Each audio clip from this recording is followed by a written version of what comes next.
Hi, Peter Jones, Chartered Surveyor, author and property investor, and I've had a great question in from Greg, all about how to influence the valuer.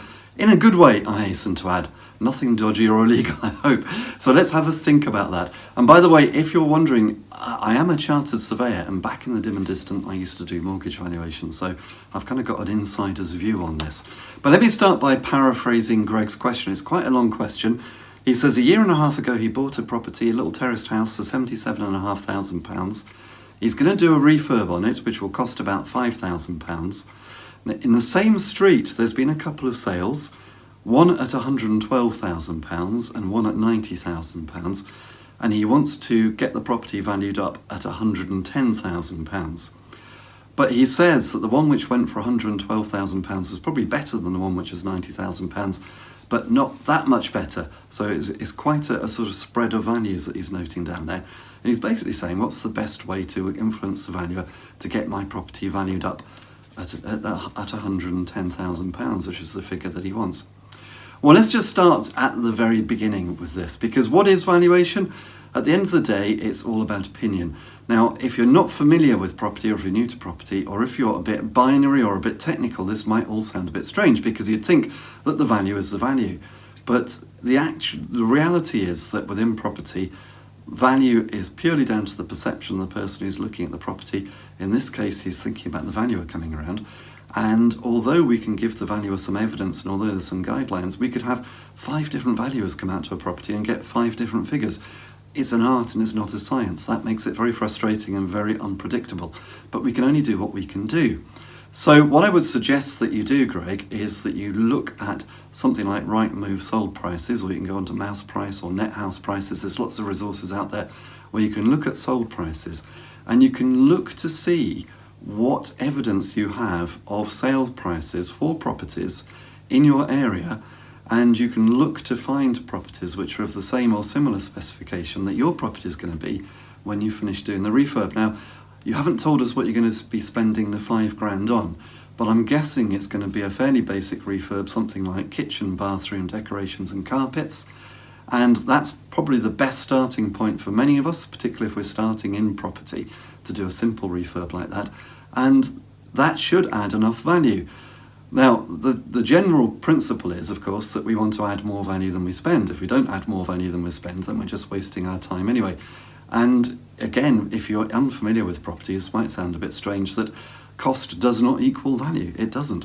So we can spend, say, £5,000, and we could add £20,000 or £30,000 worth of value if we do the right kind of works with that £5,000. So, Greg, you need to be making sure that you do that. Now, one thing which I would suggest is that once you've got the evidence, you need to give it to the valuer. So at this stage, you've obviously bought the property and you're going to do the refurb. So it's very possible, I would think, for you to be able to attend the valuation with the valuer. Now, I don't know whether you've let the property, you've owned it for a year and a half, I don't know what's happened to the property in the meantime, but supposing that you managed to let the property after the refurb before the valuer arrives, what would you do? Don't let the tenant show the value around. Never do that. Why? Because with the best will in the world, and I don't know why this happens, but even the nicest tenant, they feel obliged to just point out all of the things that they don't like about the property. That's not really what we're trying to do. We're trying to show the value that it's actually a really good property for obvious reasons. So you be there to let the valuer in. Don't leave it to your tenant. Now, don't pester the valuer. One thing I wouldn't do is when the valuer arrives, says, "Hey, Mr. Valuer or Mrs. Valuer, I hope you're going to agree that this is worth, £110,000. Don't do that, not at this stage. Just let them get on with it. One thing which I used to hate when I was doing mortgage valuations was having somebody hanging around. And they would follow me around the property. I just want to go around and make my notes and have a good look. And they'd be there in front of me, opening the doors for me with a big flourish and saying things like, "This is the bathroom." Like I'd never seen a bathroom before. I know what a bathroom looks like. I don't need to be told that's the bathroom. Or this is the kitchen. The same applies. I've seen kitchens before. I know what I'm looking at. So don't do that. It's just a bit irritating. Just go and hide away somewhere. Go make the valuer a cup of coffee or something and just keep out of their way. When they finish the inspection, as they're going out, you could say something like, "Well, what do you think?" And I suppose the rule of thumb is that this is only a rule of thumb, it's not a hard and fast rule, but if they agree with your figure, they're probably going to say, "Yeah, I agree, it's probably worth 110. If they don't agree, or if they want to think about it, they'll say, you'll get the report in a few days, or the bank will get the report in a few days. In the meantime, I just want to go back to the office and think about it. You can't really read too much into that, but it probably means that they're not quite as convinced as you'd like them to be, but it doesn't mean that there's no hope. You won't know until you actually hear back from the bank, and they presumably will send you a copy of the report. Now, what else can you do? Well, before the valuer disappears, you can have downloaded evidence from Rightmove sold prices. And by the way, Rightmove sold prices is great because if a similar property has been on the market, it will have details and photos which you can download as well, and you can make a direct comparison. You can give that evidence to the valuer, and the valuer is probably going to be quite appreciative of that, by the way. Don't be shy about giving that. I would also give the valuer before and after photos showing what the property was like before the refurb and what the property was like after. Well, they can see what the property is like after the refurb. Definitely give them photos of before the refurb, but do not, under any circumstances, give them copies of invoices showing what you've spent on the refurb. Why? Because we're trying to prove that you've actually added more value than you've spent. So if you say, look, I've spent 2 or 3 grand on a new kitchen or improving the kitchen, they're just going to add 2 or 3 grand. Don't do it. Let them go away and think about it. And by the way, again, this is nothing underhand. It's perfectly possible to add more value than you spend. So those would be the main things which I'd be thinking, Greg, and those are the main ways that you're going to influence the valuer. There's a lot more I could go into, but in a short video like this, that's probably enough for now. Good luck with that, by the way. Be interested to hear how you get on.